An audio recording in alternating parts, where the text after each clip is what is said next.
Pedri le da la razón a Hansi Flick en el tema de los egos y deja entrever que hay una montada bien gorda en el vestuario del Fútbol Club Barcelona. En el diario AS presumen de lo que se ha gastado la liga, pero no profundizan en que casi la mitad o más de la mitad del gasto de la liga en fichajes lo han hecho Real Madrid y Atlético de Madrid. En el propio Real Madrid, Carvajal se mete en un lío hablando del tema arbitral. ¿Y os acordáis de la que se lió con Franco Mastantuono porque lo inscribieron con el dorsal del filial, no sé qué tal? Pues Rooney Bargi, el del Barça, lo de siempre, portada.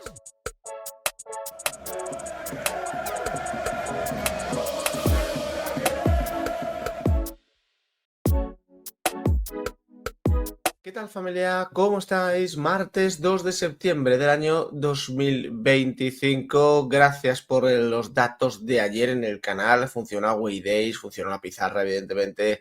Funcionó el editorial que saqué para todos los públicos y funcionó el análisis de portadas que está ya por encima de las 40.000 visualizaciones. Así que nada, que os quiero, os mando un corazoncito de aquella manera. Y seguimos. Hoy tenemos un análisis de portadas con bastante contenido, las cosas como son. Pese a que estamos en parón, están sucediendo cosas y se agradece porque si no, no tenemos de qué hablar. Ayer finalizó el mercado de fichajes, fue una última jornada realmente caótica, ¿no? Con muchísimos movimientos no muy importantes en el fútbol español, salvo lo de Anthony al Betis, que además ha firmado hasta 2030, y algunas otras operaciones protagonizadas por el propio Betis, Villarreal, y luego ya los típicos fichajes random, cesiones, cositas de última hora para equipos pequeños que no tienen músculo financiero para hacer otra cosa. Lo gordo estuvo en Inglaterra con Alexander Isak, fichaje más caro de la historia de la Premier. El Liverpool se ha gastado cerca de 500 millones de euros este verano y yo tengo la sensación de que no va a terminar de funcionar el Liverpool porque ha juntado demasiadas estrellas y vamos a ver cómo gestiona eso Arne Slot. Lo hablábamos Álvaro de Grado y yo ayer en Away Days en el sentido de, claro, ¿quién juega, no? Porque Salah juega seguro. A partir de ahí empiezan las dudas. ¿Dónde juega Ekitike? ¿Lo vas a meter a la izquierda de Ekitike? ¿Vas a quitar a Cody Gakpo de la banda izquierda? No creo. Alexander Isak entiendo que tiene que ser titular sí o sí, porque para eso es el fichaje más caro de la historia y aparte es buenísimo. ¿Qué hacemos luego con la segunda línea? ¿Va a haber algún jugador sacrificado, entre comillas, para que pueda entrar alguno de los fichajes nuevos que no sea Florian Wirtz? ¿Se tiene que modificar el esquema para meter a todos? Plantillón descomunal, las cosas como son, del Liverpool. Es un equipo que tú lo ves hombre por hombre y no hay, te diría, otro igual en el fútbol europeo, pero, como hemos dicho, cuidado con meter eso en dinámica, cuidado con hacer que funcione, cuidado con el tema de egos, que es muy importante, porque esto, por ejemplo, en el Real Madrid ya se vio con los Galácticos y cositas así, y al final eso acaba rompiendo. Pero vamos, que es imposible no pensar que es una pasada de plantilla, después de una pasada de verano del Liverpool con las cartas muy marcadas. La Premier es la verdadera Superliga, allí está todo el dinero, se han gastado más de 3.000 millones de euros, mientras en España se presume de que nos hemos gastado, o se han gastado los clubes, cerca de 700. No hay por dónde cogerlo, algún día estallará la burbuja, evidentemente, de la Premier, mientras tanto, pues les queda una liga espectacular, una liga mucho más divertida que la española, mucho más entretenida que la española, con mucho más nivel que la española y que, bueno, pues para eso tenemos Away Days, para comentarlo todos los lunes aquí en el canal. Quería empezar con esto de Dani Carvajal ayer en el partidazo de Copa. Ya sabéis que los futbolistas de la selección dan entrevistas estos días. Cuando tú eres periodista, tienes que pedir permiso al club para ver si te conceden una entrevista, cosa que nunca sucede. El Real Madrid no deja que sus jugadores, salvo rara ocasión, den entrevistas, pero cuando van con sus respectivas selecciones ya no tienes que acudir al club, tienes que acudir al departamento de comunicación de la federación correspondiente y la Federación Española de Fútbol abre la mano a todo el mundo y todo el mundo da entrevistas. Bueno, pues Dani Carvajal ayer habló con Juanma Castaño y dijo, entre otras cosas, no hubiese pitado el penalti de Lamine, pero tampoco el de la mano de Valde. Dijo Dani Carvajal, que, bueno, habló del tema de la convocatoria, que le llamó Luis de la Cope para entrar en la convocatoria después de mucho tiempo y que estaba evidentemente muy ilusionado con volver, que también el caso de Rodri, pero nos vamos aquí a lo importante, que es con el tema arbitral. ¿Viste lo de Vallecas? Le pregunta Juanma Castaño y dice, no lo pude, pero vi un poco las declaraciones del míster del Rayo y coincido un poco con él. No sé cómo es el protocolo en estos casos, pero si no hay VAR, se le comunica a los dos equipos y lo asumes o esperas que se arregle. Pero sí que es verdad que vivir ese momento creo que es un poco erróneo, que nos sirva para aprender de cara al futuro. ¿Te parece penalti a Lamine? Le pregunta Juanma Castaño. Me parece un lance del juego. Yo no hubiese pitado penalti, pero tampoco hubiese pitado el penalti en el Ciudad de Valencia a Alejandro Valde. ¿Y la mano de Guller? Y responde Carvajal. Eso es un parámetro que nos explican que si es el mismo jugador y es una jugada inmediata, aunque tengas la mano pegada y te da la mano, se tiene que anular. Eso nos lo explicaron y se ha explicado como nos lo han explicado. Y le dicen, claro, que ha empezado la temporada rara con el arbitraje. Dice, llevamos 3 jornadas y ha habido jugadas dudosas. También en el gol del Atlético de Madrid, que fue un error porque era fuera de juego. También en el Ciudad de Valencia con la mano de Valde, que al final a mí me parece una posición bastante natural. Siempre va a haber polémica, con VAR o sin VAR. Yo creo que hay que intentar ser todos positivos, remar a favor de lo que es el fútbol y poner facilidades para que se hable lo menos posible de estas polémicas. Y luego ya sobre el nivel del Real Madrid en Liga, dice que el objetivo era ganar los 3 primeros, se ha cumplido y que cree que se queda con que todavía tiene el equipo mucho margen de mejora, etcétera, etcétera. Bueno, vamos a ver. Esto ya lo tocamos ayer en la pizarra.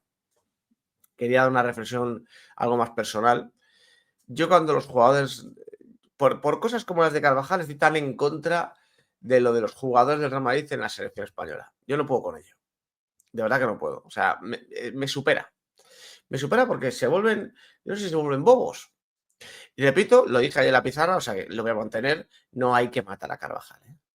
Yo ayer leía comentarios de hay que vender a Carvajal, hay que quitarle la capitanía a Carvajal, a tomar por saco Carvajal. No nos volvamos locos. No nos volvamos locos. Yo pienso que es una barrabasada ir y contar estas chorradas en la cadena COPE cuando tienes a tu club metido en una guerra contra el CTA y contra la Liga. No puedes. No puedes.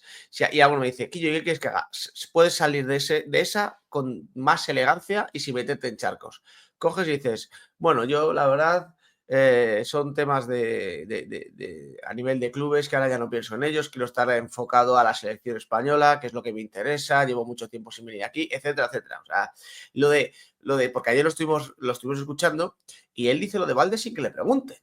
Él dice, yo no hubiera pitado el penalti a la Miñamar y sí que le pregunto y dice, y tampoco el que le pitaron al Barça en contra en el Ciudad de Valencia. No. O sea, entiendo el punto de que en este país, por desgracia, tienes que mentir mucho, tienes que decir lo que le gusta a los que mandan para no tener problemas. Año de Mundial, a Carvajal le hace mucha ilusión ir al Mundial porque seguramente sea su última oportunidad de ir a un Mundial con la selección española, pero a mí es que esto no me aporta nada. O sea, eres el capitán del Real Madrid, a ti el que te pagas el Real Madrid, que quieras ir con la selección me parece bien, que te haga ilusión ir con la selección me parece bien.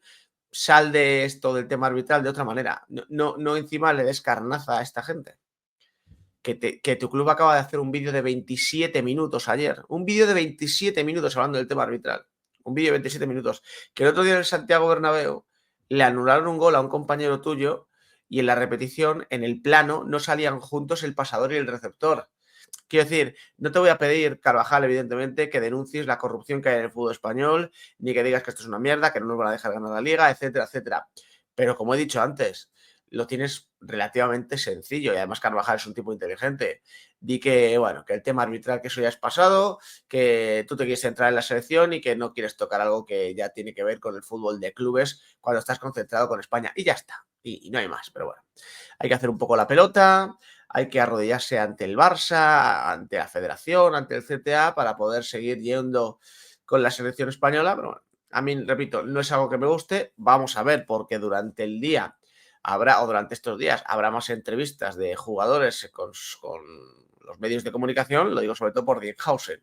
Aunque Dinghausen me parece un pasota de época, me parece un tipo que va a contestar frío, va a contestar sin dejar titulares, pero cada vez que un jugador va a la selección, sobre todo a la selección española, de verdad, chicos, a mí me da pánico ver lo que puede salir de su boca. Pero repito, tampoco vamos a matar a Carvajal, ni quitarle la capitanía, ni nada por el estilo, porque aunque a mí no me guste, y no me gusta lo que ha dicho, también hay que entender el contexto y que, por desgracia, en el fútbol español hay que bajarse demasiado los pantalones para que te dejen vivir tranquilo. Eso o hacer lo que hizo, por ejemplo, Álvaro Arbeloa, que no tragó con estas historias, lo echaron a patadas luego de la selección, pero tuvo esa dignidad que a lo mejor otros no han tenido.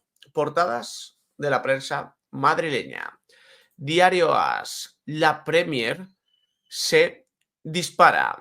Al cierre del mercado de verano, la competición inglesa quintuplica la inversión en fichajes de la española.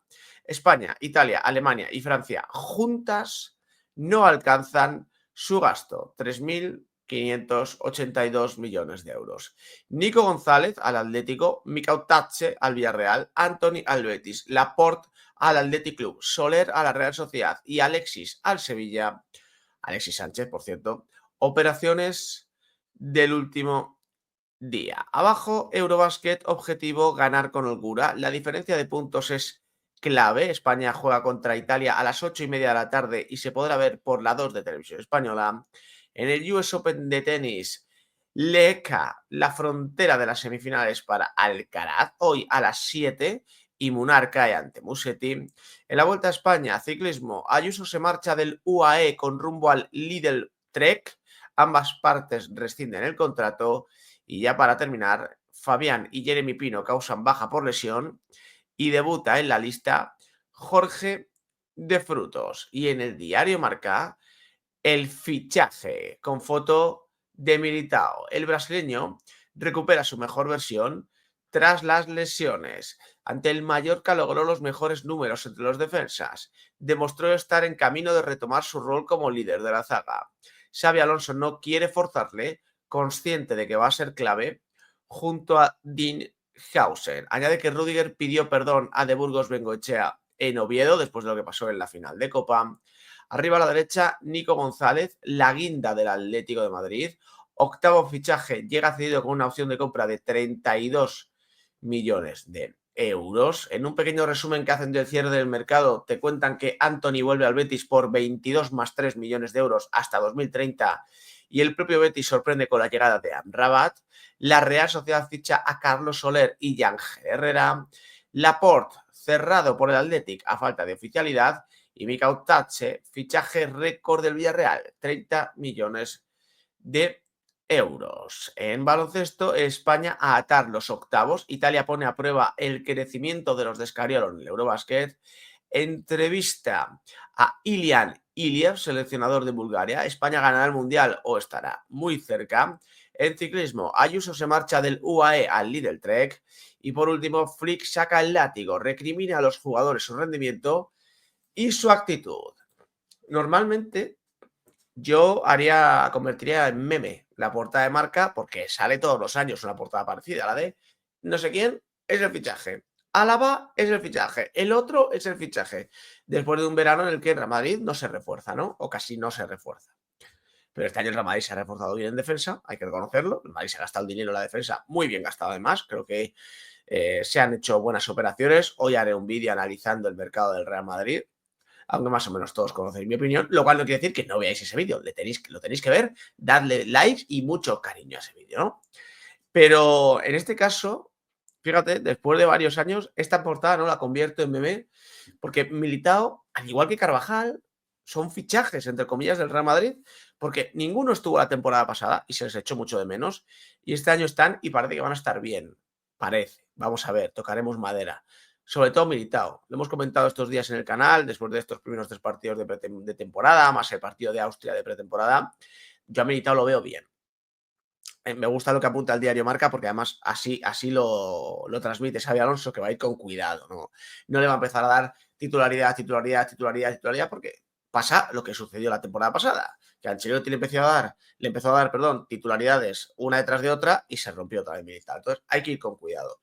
Pero el nivel de Militao es bueno, está bien físicamente, está rápido, está recuperando ese esplendor que mostraba justo antes de su primera rotura del ligamento cruzado.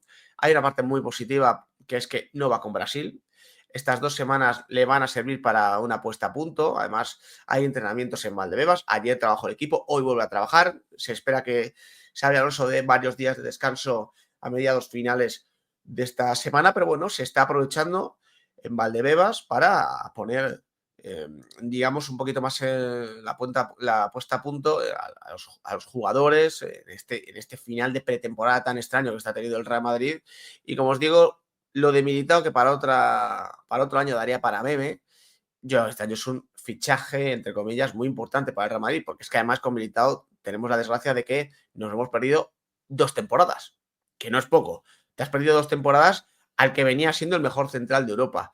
Sigo pensando que Militao, sin estar al 100%, pero estando cerca de tal, es el mejor central de la plantilla. Evidentemente, con el paso de los años, el líder de esa defensa y el mejor central será Dinghausen, pero todavía le falta comer un poquito de Petit Suisse al bueno de Dean, pero lo de Militao la verdad es que es importante para el Real Madrid porque es un futbolista con una jerarquía, con una manera de defender, con unas cualidades, unos registros que el Real Madrid echó mucho en falta la temporada pasada, y aparte que con balón también es un tipo que se maneja bien.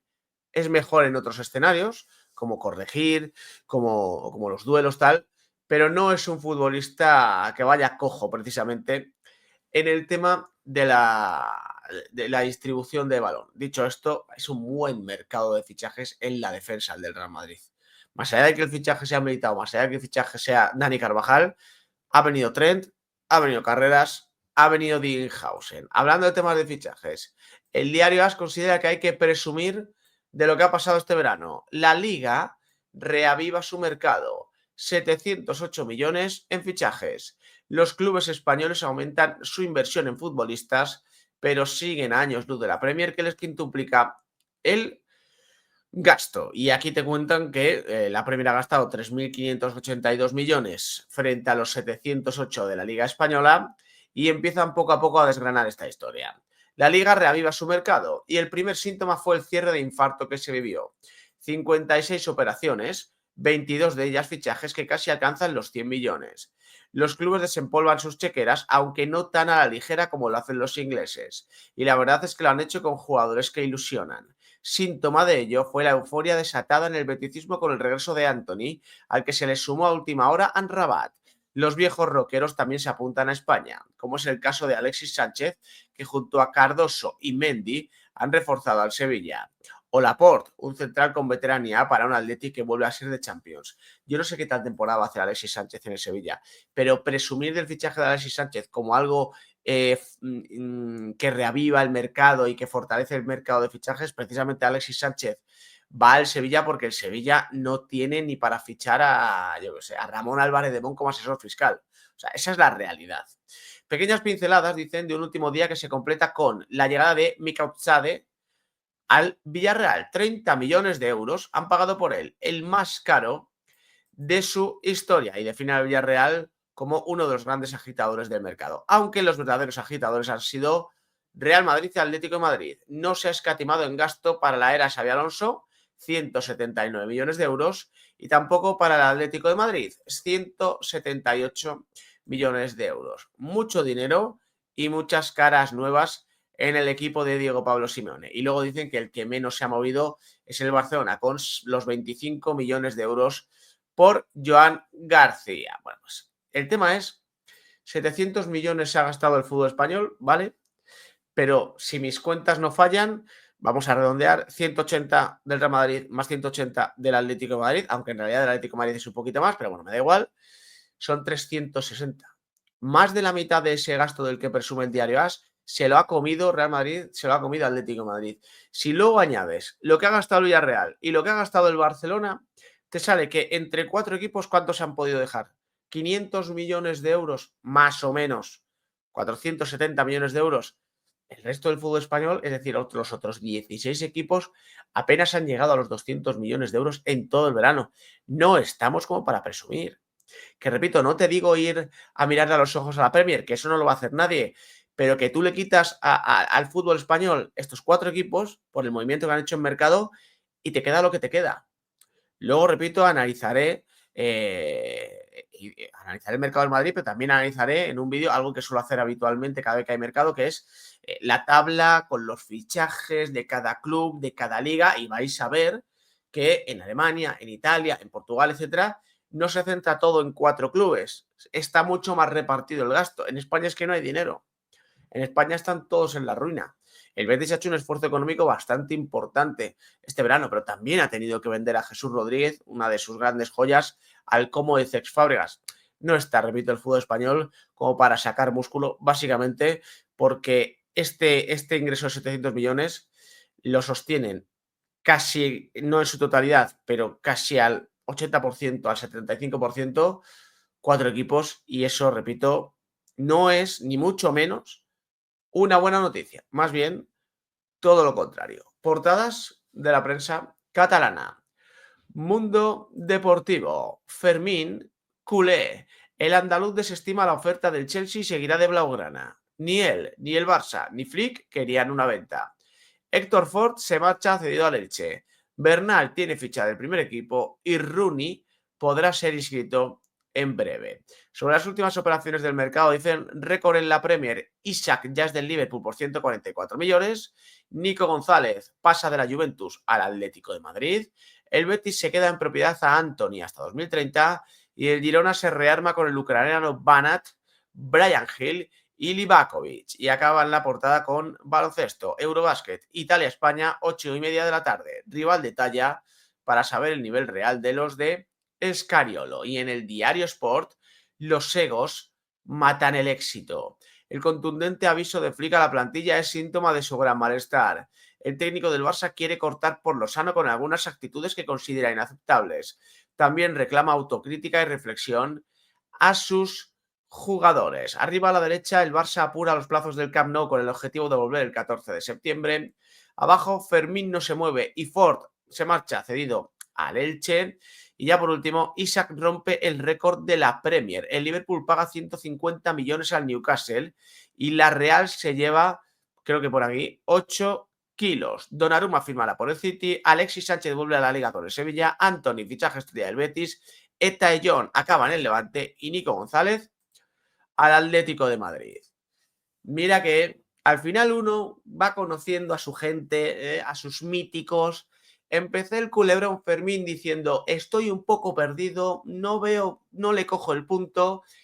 2 días después, mi mensaje ya era, me suena a paripé gordo, paripé aquí un poco serio. ¿De dónde sale esto de 100 millones, 30 millones? Que el Barça lo quiera vender, vale, pero lo van a hacer de aquella manera. Paripé. Ha acabado el mercado, paripé. Fíjate si ha sido paripé, que ahora te cuenta en el Mundo Deportivo, lo habéis visto en la portada, Fermín no quería irse, Flick no quería que se fuera y el Barça no quería venderlo. Entonces, ¿qué hacemos con esto? Entonces, ¿qué hacemos? Si llegasteis a decir que Fermín iba a emitir un comunicado anunciando su decisión, habéis montado un culebronazo de época la semana pasada cuando en realidad no había nada. El Chelsea seguía, de hecho, el Chelsea seguía fichando jugadores y Fermín no entraba en ninguna operación, pero bueno, que os habéis entretenido, me parece bien, es divertido, en el Barça siempre hay cositas de estas. Y luego, ya habéis visto lo de Hansi Flick, bueno, la portada viene a ser lo que dijo Hansi Flick después del Rayo Barça, o sea, no, esto de estás dentro Confidencial Sport, tal, no, es que lo dijo Hansi Flick, no hace falta que el Diario Sport me cuente nada. Si fuera por el Diario Sport no nos habríamos enterado. Debe haber una montada en ese vestuario que le mete miedo al diablo, chico. O sea, debe haber una montada a nivel de egos y a nivel de que son medio bobos, algunos de ellos, que claro, que es complicado. Iñaki Angulo, que ya sé que muchos le tenéis cierta manía, pero aquí tiene razón, dice una cosa muy interesante y es que ¿cuántos de los que están en ese vestuario son padres de familia? Porque es gente muy joven, alguno de ellos como la mía, un niñato, y falta jerarquía, falta veteranía en ese vestuario, demasiado niño, y parece una guardería. O sea, yo en la guardería de la Heredera he visto más madurez que en el vestuario del Barça. Fermín y Gavi peleaos casi a palos por temas temas personales, vamos a decirlo de alguna manera, para no meternos en salseo ni en el mundo rosa. Lamine Yamal, bueno, de Lamine Yamal, ¿qué te voy a contar? Las que lía y las que deja de liar con todo lo que tiene ahí, tal. Luego otros chavales bueno, que aquí, que si con Marc Bernal hemos hecho esto, que si con Marc Bernal hemos hecho lo otro. Fermín López ha montado aquí un culebrón memorable sin que haya absolutamente nada. Rafinha el otro día ya estaba enfadado porque dice, yo aquí corro por todos y encima me estás sentando a mí el primero, no sé qué. Y Hansi Flick se ha molestado y dice, cuidado, que se nos va el vestuario. Cuidado, que hay algo que no está funcionando aquí dentro. El Levante te metió 2, te pudo meter 4 o 5 y ganaste de milagro con un gol en propia en el último minuto. El Rayo te metió un meneo gordísimo en Vallecas y si no es por el árbitro, no la cuentas. Ante el Mallorca tuviste que quedarte contra 9 antes del descanso para tener un partido tranquilo, más allá de marcar un gol ilegal. El Barça no ha empezado como la temporada pasada. El juego es ramplón. Evidentemente, dado el nivel de la liga, ganará un montón de partidos. Le llevará al Real Madrid a 80 y pico, 90 puntos para poder ser campeón, que el Madrid no le van a dejar, vuelvo a repetir. Y meterá goleadas porque el nivel de la liga es el que es. Pero la sensación es que Flick lo tiene al límite. Lo tiene al límite y hay algo que no está bien ahí dentro. Y también lo dice Pedri. El año pasado todos íbamos a una, no mirábamos el éxito personal, comentó en Onda Cero el futbolista del Barcelona. Y aquí lo dice, mirábamos por el del equipo, por el bien del equipo, y esa fue la clave, comentó el centrocampista del Barça, dando la razón a Flick y dando a entender que en ese vestuario pasa algo raro, alguien no está mirando por el colectivo, alguien está mirando por lo suyo únicamente, alguien o algunos, y eso, vamos, eso acaba matando evidentemente un vestuario, más allá de que esta gente se ha venido muy arriba por haber ganado una liga que les han regalado, porque si me dices que son campeones de Europa, lo puedo entender. Y luego finalizamos con lo de Rooney Bargi, con la que montaron con Franco Mastantuono y al final, pues lo de siempre. La Liga aclara por qué no está aún inscrito Rooney Badji, aunque llegará, con el aval. Javier Gómez, director general corporativo de la patronal, señaló que si cobra más cercano a lo que tienes en el primer equipo, para dar el visado se computa en el primer equipo. Señaló luego que puede darle de alta aunque esté cerrado el mercado. Si quieres que te lo visemos, le tienes que hacer fair play del primer equipo. El club puede hacerlo más adelante. El Barça cuenta con que esté disponible ante el Valencia, compensando lo que falta de fair play con la aplicación del aval de la Junta. Y me quería detener en este punto. Rooney Bargi, solo con ficha del Barça Athletic para actuar en segunda ref, sigue sin estar inscrito en la liga como jugador del primer equipo del Barça, pero podrá estarlo una vez cerrado el mercado, ya que así lo permite la normativa. El Barça cuenta con que esté disponible ante el Valencia el 14 de septiembre, compensando lo que falta de fair play con la aplicación del aval de la Junta Directiva por valor de 7 millones, con una ampliación de pagarés de 5 kilos más. La historia de esto es que el Barça sigue sin hacer operaciones de mercado y ahora sí inscribe jugadores a base de avales. Si mañana llega un jeque que tiene dinero por castigo, puede hacer el mismo el Barcelona a su antojo. Oye, no fichamos a nadie, da igual, pongo aquí avales. ¿Qué quiero fichar? ¿A Alexander Isak por 200 millones? Lo cubro yo, a tomar por saco. O si no lo cubro yo, tiramos de las arcas, pero luego para todo temas de salarios me encargo yo de poner avales. Eso es lo pudo el Club Barcelona. Y luego, de momento, Rooney Bargi inscrito con ficha del filial. A mí me dijeron que eso era ilegal. A mí me dijeron que eso no se podía hacer, que había que impugnar partidos. Que cuidado como Rooney Bargi debute con el Barça con la ficha del filial y con el dorsal del filial. Que hay que llevarlo a la justicia esto. Lo dijo Miguel Galán, ¿os acordáis? Bueno, pues como era evidente, esto iba a pasar en algún otro club que no fuera el Real Madrid, ha pasado en el club en el que siempre pasan las cosas. Pero no se ha montado ningún escándalo porque esto, repito, lo hacen todos. Lo de jugador del filial que de repente juega en el primer equipo con dorsal del filial tal, lo han hecho todos, lo van a seguir haciendo todos y aquí no pasa nada. Pero cuando lo hizo el Real Madrid, había que montar el drama. Gracias por acompañarme. Nos vemos en el siguiente.